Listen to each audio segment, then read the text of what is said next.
¿Cómo les va? Buenas tardes, todos mis primeros. Este video se los hago en realidad porque hay muchísimos videos sobre la problemática del Imperio Romano, ¿no? Nosotros hemos estado viendo hasta ahora la monarquía y la república como parte de las tres grandes etapas en las que se divide la historia de Roma. Pero les hago yo este video, primero porque quiero que nos veamos, que me vean.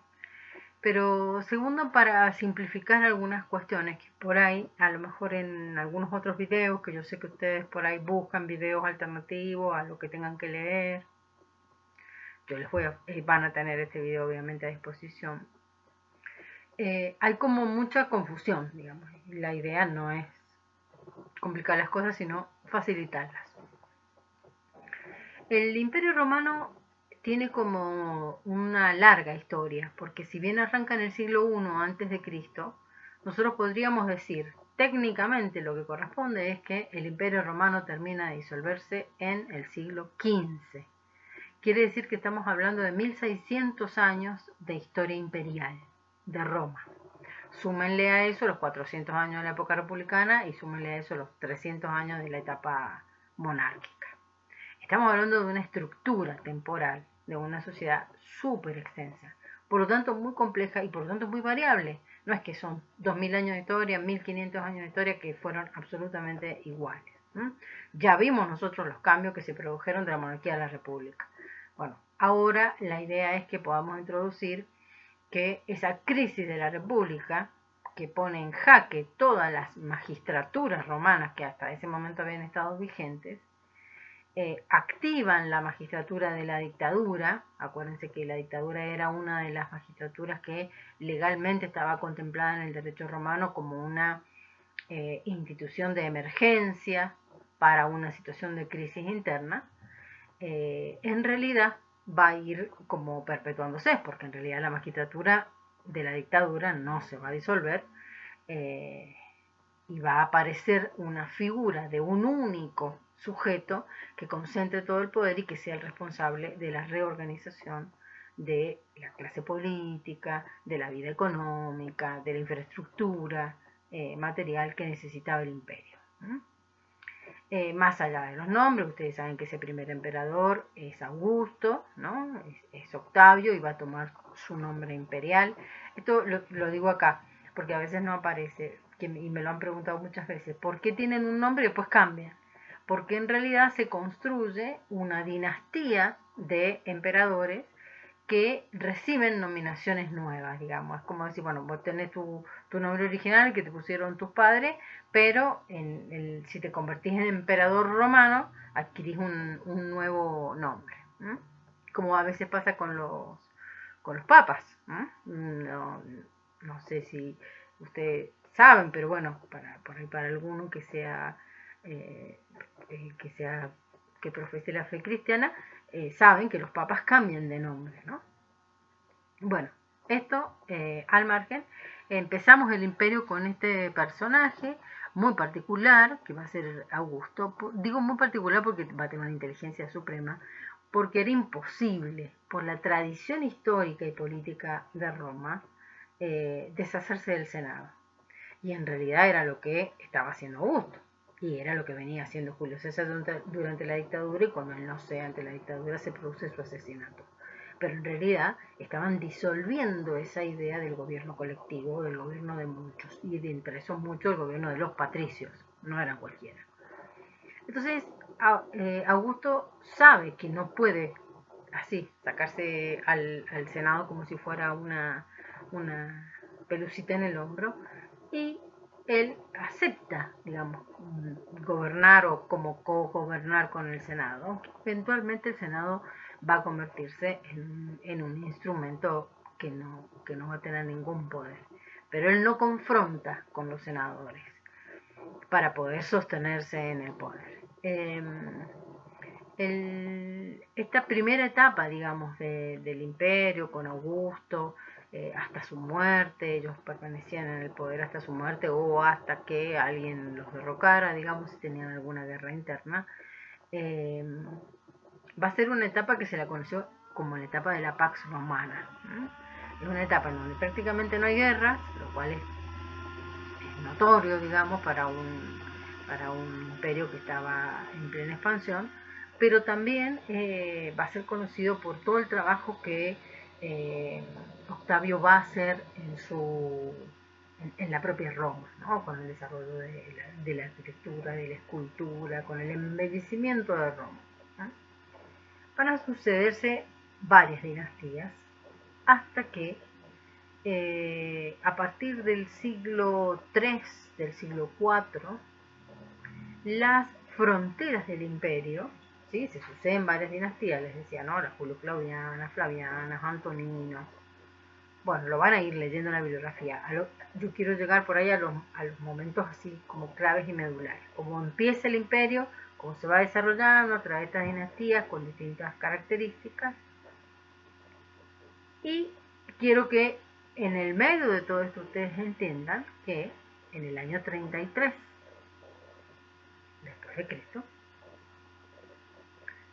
va a ser asesinado por generales romanos en una provincia romana, que es la provincia de Galilea, Jesucristo. Este hecho para la historia occidental europea, para la filosofía occidental europea, es un hecho importante. ¿Por qué? Porque la mayoría del mundo occidental europeo era cristiano y católico. Pero, ¿qué nos interesa a nosotros a ustedes como estudiantes de historia, a mí como historiadora? Es entender que ese hecho, digamos, en realidad lo que va a provocar es la expansión del cristianismo. Cuando la vieja religión romana, politeísta, con sus dioses como Júpiter, muchas deidades que tomaron del mundo griego y les cambiaron la nominación, bueno, esa vieja estructura religiosa o ese viejo sistema de creencias romanos va a ir lentamente cediendo lugar al cristianismo. Y no lo va a hacer de una forma pacífica, porque los primeros cristianos van a ser, o lo que se conoce como el cristianismo primitivo, van a ser perseguidos por los romanos. Y eventualmente eso va a cambiar. Primero, ¿por qué la persecución? Y porque los cristianos plantean que ellos van a responder a Dios, no al emperador. Que la máxima autoridad a la que ellos se deben y a quienes le deben autoridad y respeto es Dios, no es el emperador. Entonces, obviamente, que hay un conflicto que tiene que ver con el poder, ¿no? Pero por otro lado, la persecución no logra sus efectos y al contrario creo que los multiplica y muy prontamente el siglo II, el siglo III, va a encontrar a buena parte de la estructura del Imperio Romano convertido al cristianismo.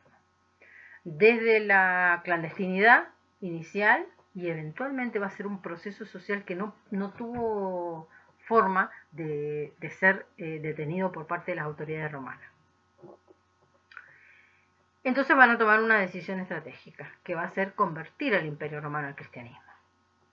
¿Sí? Esta es una decisión que es política. Si vos tenés la mayor parte de la población que responde al cristianismo, vos no podés seguir siendo el sumo pontífice del culto a Júpiter, porque no representa a nadie, o por lo menos no representa los intereses de las mayorías. Entonces, entre Constantino y Teodosio son dos figuras muy importantes que tienen que ver con este proceso de la conversión del imperio al cristianismo. Que esto va a ser allá por el siglo IV. Y un problema extra, y que pone en escena a otro emperador, como verán hasta acá les he nombrado solamente 3 de un montón, el que inició Augusto, Teodosio y Constantino, que tienen que ver con la problemática de la adopción del cristianismo. Y finalmente les quiero hablar del emperador que se encarga de organizar la administración y la gestión del imperio.